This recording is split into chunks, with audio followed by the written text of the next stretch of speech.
Welcome back to Hoops Lounge. We're the show with better fan emails than James Dolan. My name is Marc Griffin, aka Montreal Marc. I'm joined by my partner in crime, Phil Boileau, Sporting Phil. Today we're talking stat. Amar'e Stoudemire just bought out by the Knicks, likely headed to Dallas. As I said a year ago on NBA Canada on the Hangout, it's on video. So it's time to blow up the Knicks, and they are exploding. Phil, do you think this is a good situation for Amar'e to go into? Well, first I'll preface that by saying I think it's a little bit more like just accidentally falling on their own grenade than blowing it up on purpose. But I think it's a fantastic situation. He becomes the third rotational big after losing Brandon Wright, who was a key part to that Dallas team in the trade that brought them over Rajon Rondo. You bring in a third big. He won't have to play huge minutes, which is perfect for him at this point of his career. He can block a few shots, hit an outside jumper. The pick and pop system that Rick Carlisle loves to run is ideal for him, playing with a bunch of shooters and a point guard that can potentially, make him a high efficiency player in the limited minutes. And Rajon Rondo is fantastic. And look, if they've been able to hide Dirk Nowitzki's defense for years, they'll be able to do it with Amar'e. Mm-hmm. Now, we had a great preseason show where we talked to Ryan Henry about the Mavericks being a potential contender. Does this bring them to the next level? I think it does. I mean, I already looked at this team as potentially a top 6 team in the league.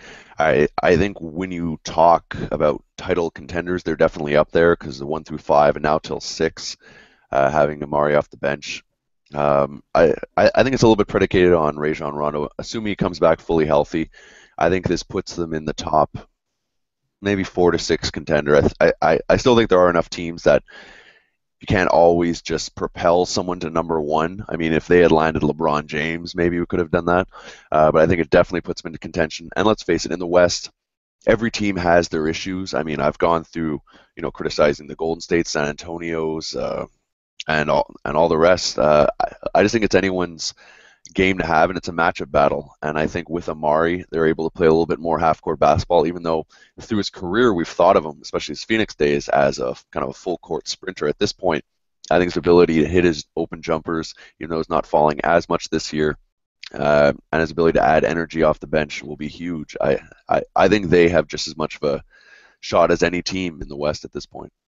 Now, Amar'e was making $23 million on the books. With the buyout, he's likely be making a huge discount at $477,000 for the year from Dallas.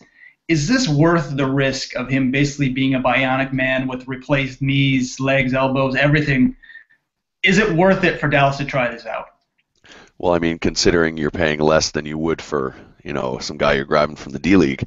Yeah. I mean, for a guy who's been there, proven that, and I still think he's more talented than a lot of guys at that level. I think, he suffered obvious injuries, but his talent is there. And your ability to bring a guy who maybe can't play 40 minutes a game, but play 10, 15 at a high level off the bench for a championship contender who is missing that last big. I mean, to me, it just sounds like the last, cherry on the sundae. I think this is something that Carlisle's going to be able to, use to his advantage. And there's going to be he has so many opportunities now. He can play small ball. He can play him and Dirk. He can play him and Chandler. There's so many dynamics there that I just think, like, imagine a couple of minutes of Tyson Chandler and Amar'e Stoudemire taking lobs from Rajon Rondo, and imagine the ability to stretch the court with his jump shot with Dirk on the other side. And we're not even talking about the wing players in that Dallas team. I think offensively they're the number 1 team in the NBA right now. Speaking of cherries on the Sunday, Bill Simmons had an interesting tweet this morning saying, now with Dirk and Amar'e on the Mavs roster, is there any way to lure Steve Nash out of semi-retirement, living in a cave the last few months, somehow drag him back to Dallas to fight for that one last ring? Well, I suppose the question is he even healthy enough to do that, even if they could work out the arrangements with the Los Angeles Lakers there? I think it's more of a pipe dream. I don't even think he'd really play that much. I think with the other guards they have in that team, does he really get past, those guys, I don't really think so. I think it's nice, like if they kind of turn him into assistant coach right away. That'd be kind of just nice for the franchise. But I think Steve Nash is staying where he is, and I think he's taking his health as priority. Yeah, I think Steve's going to end up finishing off as a Laker, and no rings for Steve. Interesting that Amar'e could end up with one. We'll see as the year progresses, and it's interesting to see Dirk keep adding these ex-Suns to his roster that John Marion a couple years back too.